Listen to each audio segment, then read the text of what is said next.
J'en ai eu marre de passer des heures à faire le ménage, mais quand même finir systématiquement à vivre dans la saleté. Bonjour et bienvenue dans cette vidéo, je vais vous présenter ici la technique que j'emploie pour parvenir à faire le ménage en moins de 10 minutes. Comme je suis en télétravail, je suis tout le temps à la maison. Une maison occupée est une maison qui se salit beaucoup plus. J'ai aussi un carrelage sombre, extrêmement salissant. La moindre trace, la moindre poussière, la moindre salissure se voit immédiatement. J'ai des enfants, un jardin, bref, c'est sale tout le temps, quoi que je fasse.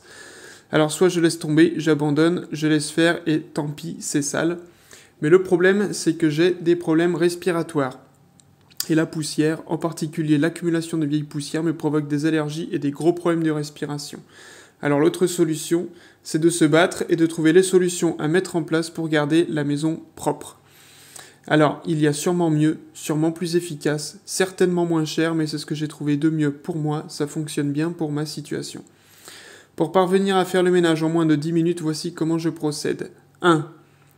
Garder la maison ordonnée et rangée. 2. Après la fin du petit déjeuner, laver la table, monter les chaises, si besoin les tapis, marchepied. 3. Dépoussiérer très rapidement. Un plumeau Swiffer court, le Duster.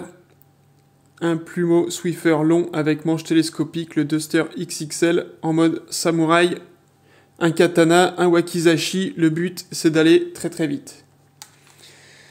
4. Pendant que j'amène mes enfants à l'école, l'aspirateur robot, ici un Dreamy D9 Max, fait toute la maison en mode aspiration puissance max.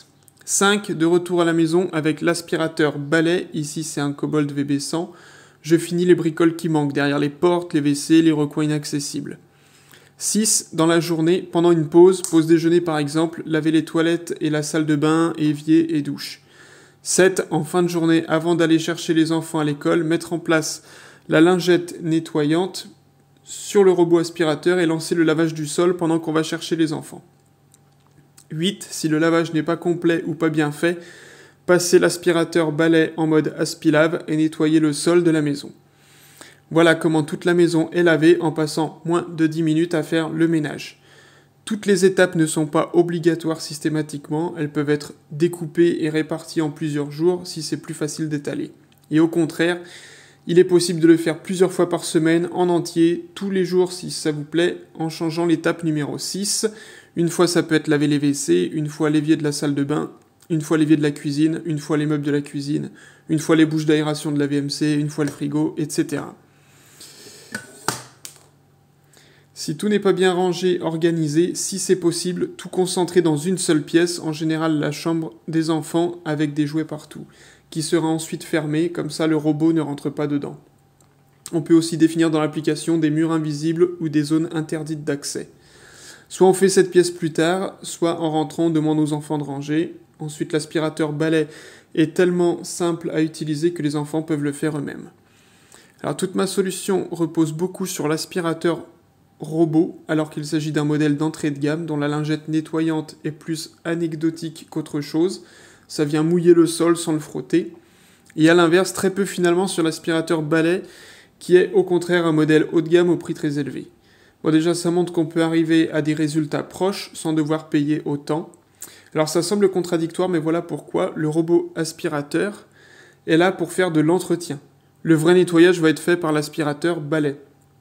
Le principal avantage du robot aspirateur, pour moi, n'est pas sa puissance d'aspiration, sa façon de cartographier la maison et de se déplacer plus ou moins efficacement, ou bien sa lingette mouillante, mais uniquement que sa simple présence dans la maison m'oblige à garder la maison bien rangée et organisée. C'est ça l'avantage principal. À mon sens, aujourd'hui, l'état actuel de ce que peuvent faire les aspirateurs robots haut de gamme ne justifie pas leur prix. Pour un premier achat d'aspirateur robot, j'ai préféré attendre une belle promotion sur une entrée de gamme, et pour moi, c'est parfait comme ça. Le ménage en moins de 10 minutes, finalement, je pourrais le faire qu'avec l'aspirateur balai, parce qu'il est là, il est disponible, il est à portée de main, il est sur batterie, il est puissant, et avec je peux faire toute la maison très rapidement. Avant de l'acheter, je m'étais bien renseigné, j'essaierai de faire une autre vidéo par rapport à l'achat d'aspirateur balai, sinon cette vidéo va devenir un peu hors sujet. Et finalement, je dirais que l'aspirateur robot, le concept s'améliore petit à petit, va venir de plus en plus permettre de dégager du temps de ménage, comme le lave-linge peut le faire avec les vêtements. Il reste quand même certaines tâches à frotter à la main, il reste à étendre le linge, à le repasser, mais le plus gros du lavage est fait par une machine, et pendant ce temps, tu peux faire autre chose. Voilà, n'hésitez pas à partager vos astuces dans les commentaires, j'ai essayé de faire simple et rapide dans cette vidéo. Bon nettoyage et à bientôt!